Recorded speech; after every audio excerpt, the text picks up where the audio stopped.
assunto agora para entender como que a medida vai impactar o nosso bolso. Doutora Rita já trouxe detalhes aí para a gente, mas vamos mais fundo agora conversar com Carla Beni, economista, professora da FGV. Professora, muito obrigada pela participação. Eu queria começar perguntando à senhora. Renan Calheiros, que foi relator desse projeto de lei lá no Senado, disse que o trabalhador vai ganhar um 14º salário. Seria isso mesmo? Boa tarde.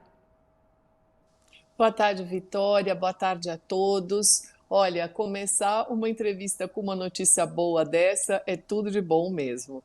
Então, sim, ele está correto. Se a gente pensar que você vai receber mais ou menos 280 e pouco reais por mês, se você fizer isso vezes 12, vai dar mesmo o valor dos 3.000 e poucos reais no mês. Então, sim, isso pode conferir na média como se fosse um salário a mais. Então, ele está correto. Por isso que o planejamento financeiro é muito importante, porque como esse dinheiro vai entrar literalmente todos os meses e ao longo do ano ele é um valor considerável, a gente precisa parar um pouquinho para pensar o que vai fazer com ele.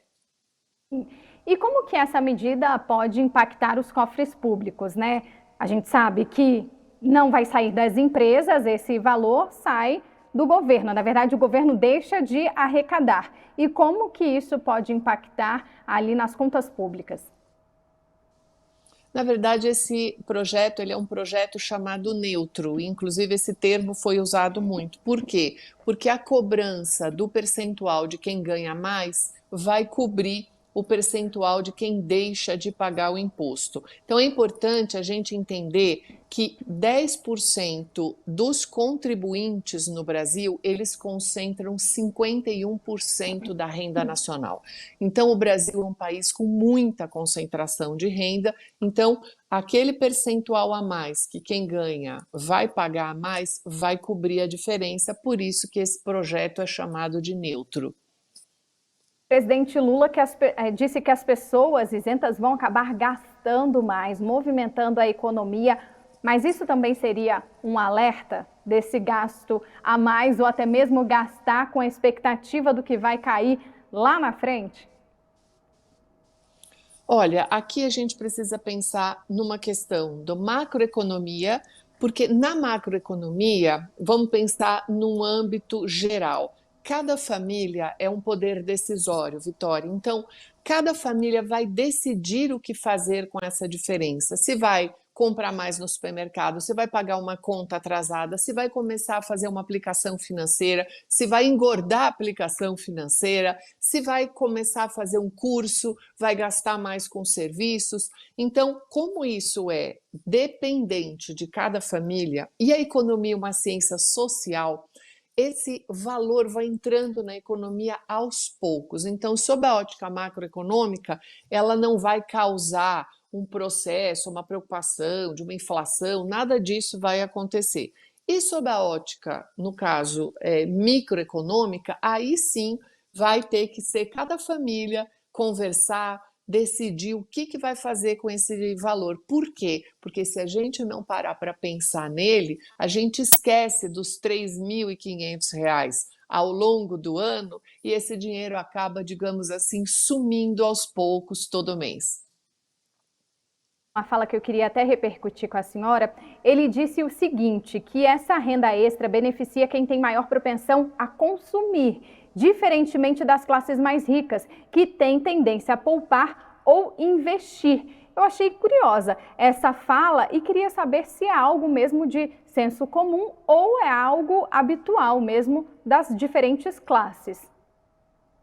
Sim, isso é algo que tem uma característica: quanto maior a sua renda, por exemplo, maior é o seu consumo de serviços, quanto menor a sua renda, maior é o consumo de bens e bens básicos. Por isso que quanto menor a renda e maior impacto que você tem, você vai sentir direto, por exemplo, dos supermercados, porque você literalmente passa a comprar mais coisas de uso imediato no supermercado.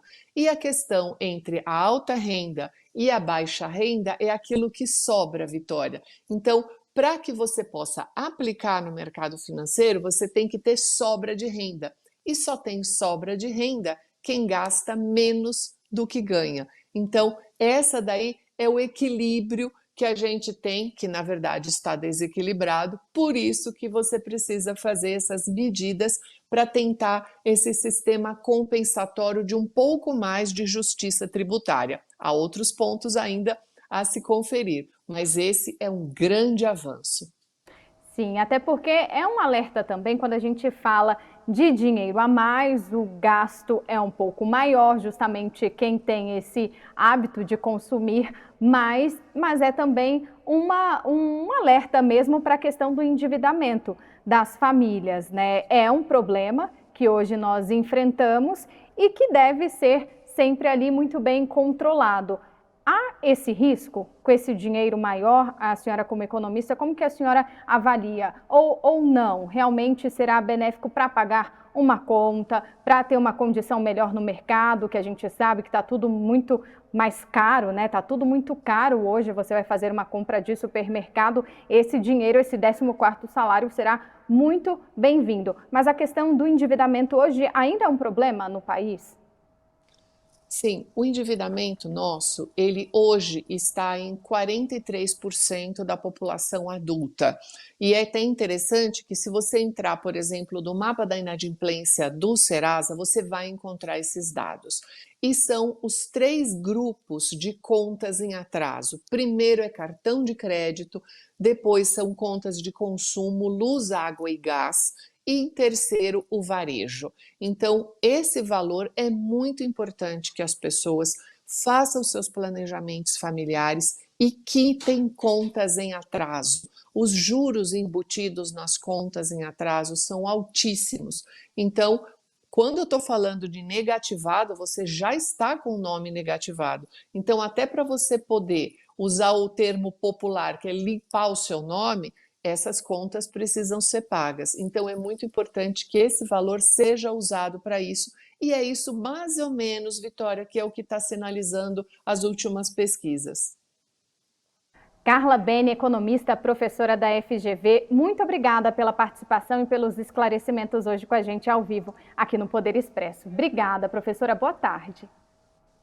Obrigada, Vitória. Boa tarde. Até a próxima. Até.